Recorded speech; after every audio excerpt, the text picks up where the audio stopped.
Desde la República Dominicana soy Ivonne Ferreras. Hay una historia que hoy publica el periódico El Día, que es su información principal. Es una historia que marca lo que ocurrió con un dominicano. Ustedes deben haberla visto porque antes de ayer ya había salido publicada. Pero ellos se encargaron de darle seguimiento en un reportaje especial y hablan entonces de ese asalto en el que una persona resultó muerta. Y en este caso se trata de Rudy. La persona muerta se llama Rudy Quesada. Rudy Quesada estuvo preso en Estados Unidos. 25 años estuvo en una cárcel. Y luego demostró entonces su inocencia, los responsabilizaban de la muerte de alguien. Y demandó y ganó esa demanda. Logró que lo pudieran resarcir y le entregaron una suma millonaria de dólares. Duró 25 años preso y después le entregaron 24 millones de dólares, que no es poca cosa. La mitad de su vida. Rudy ahora tenía 57 años, vino a su país. Y aquí en el país, ¿qué pasó? Que Rudy fue asesinado porque intentaron atracarlo, porque intentaron asaltarlo. El tema de la criminalidad, el tema de la delincuencia, pero también el tema de las cárceles. Antes de ayer, no sé si fue, nosotros hacíamos una mención somera del tema, de las cosas que ocurren en las cárceles, a propósito de la designación de manera honorífica de Roberto Santana, que hace mucho tiempo se mueven esas lides, sobre todo con respecto al tema de los nuevos modelos que nosotros deberíamos de implementar. Y hacíamos algunas alusiones de todo lo que aquí ha ocurrido en la cárcel. ¿Por qué a cuento viene el asunto? Porque resulta que Rudy Quesada resultó víctima de un asalto y muerto, a propósito de todo esto, con un asalto, con un acto de violencia que se planificó en la cárcel de La Victoria. O sea, se planificó por un interno en la cárcel de La Victoria. Vimos posteriormente las declaraciones de Roberto Santana, que hablaba de lo que pasa en las prisiones tradicionales, pero no sabemos si solo en las prisiones tradicionales, porque no fue de una prisión tradicional de donde se escapó Quirinito.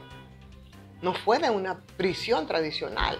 Me parece que fue también de creo, me corrijan, pero fue de una de las del nuevo modelo. Pero bueno, ahí, en esa cárcel, se planifican asesinatos, se planifican atracos, se planifican extorsiones, en complicidad, claro está, con los que custodian o con los que cuidan las cárceles.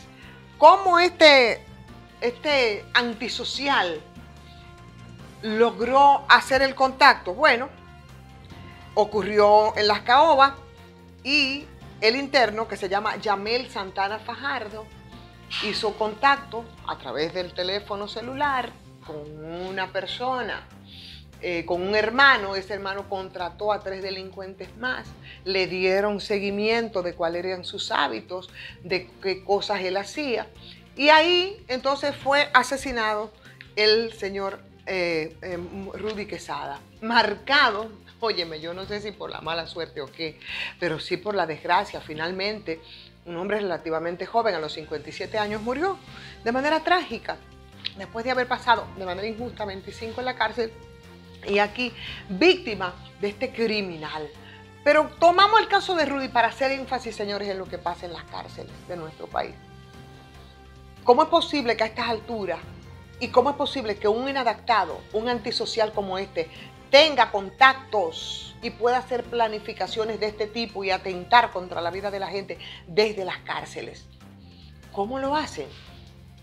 Si a las cárceles no están visitando, si no se están permitiendo las visitas, sobre todo en estos tiempos, ¿cómo pueden tener acceso? ¿Cómo le llegan los teléfonos a los privados de libertad?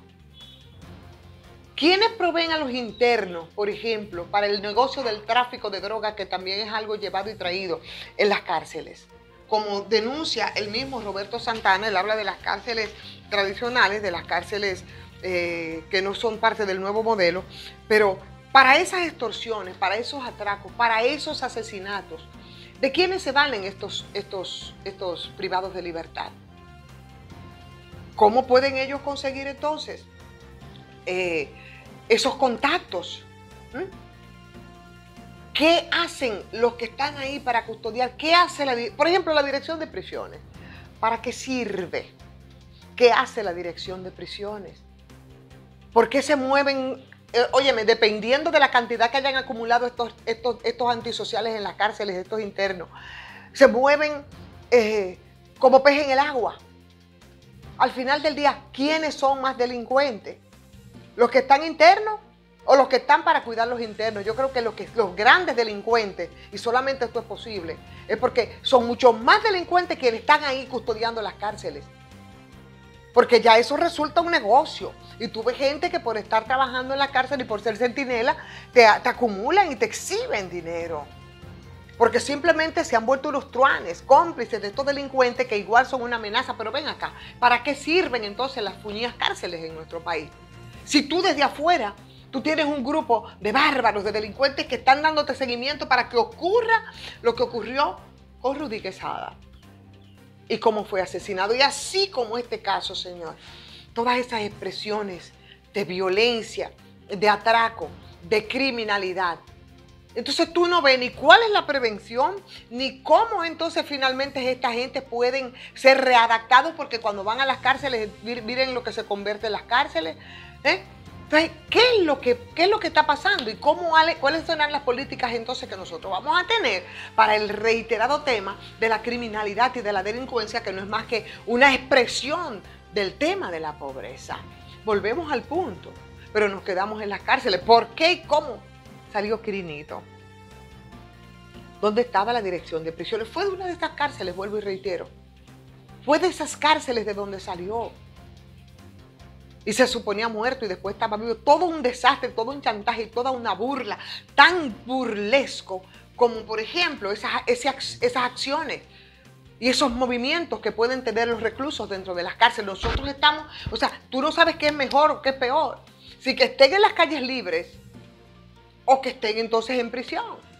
Porque desde ahí ellos organizados y con esos truanes, que son los que están ahí para cuidar, porque no me digan a mí que si no tienen complicidades de los que se presume que son sus custodias, ellos van a hacer lo que han estado haciendo.